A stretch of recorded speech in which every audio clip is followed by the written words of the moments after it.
channel ကပြန်လဲကြိုဆိုလိုက်ပါရဲ့ဒီနေ့မေမေနဲ့အရန်ချစ်စရာကောင်းတဲ့လာဖာလဲလောက်ခဲ့ပါတယ်ဒီနေ့ဒီလိုစာအုပ်ဖတ်နေ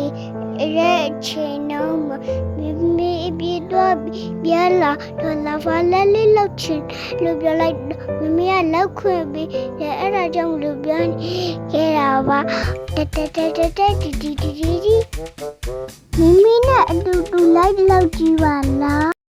မဟုတ်ဖို့ဆိုတာဖုခါလာဟင်းချက်တဲ့ရှိစလကရဲ့ဓာမီမဟုတ်ဖို့ဆိုတာဖုခါလာစီစလကရဲ့ဝေဝဇံဓာမီ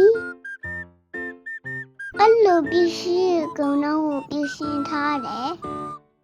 မဟုတ်ဖို့ဆိုတာလေးကိုရှိတဲ့ထက်လိုက်တယ်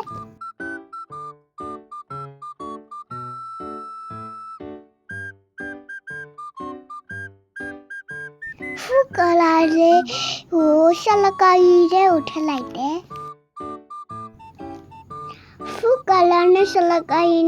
နဲ့ပေါက်ထားရဲ့ရေကိုရှိတဲ့ထက်လိုက်တယ်အခုဘောင်းလောက်လေးရှော့တက်လာပြီးပြောတယ်ဘောင်းလောက်လေးအစ်စ်သက်ဖြစ်နေပြီပူပြီးလာအောင်ဓမီလေးနဲ့ထိုးကြည့်လိုက်မယ်ဘောင်းလောက်လေးပြောက်သွားရင်မဟုတ်ဆော်လာလေးနောက်ထပ်ထည့်လို့ရပါတယ်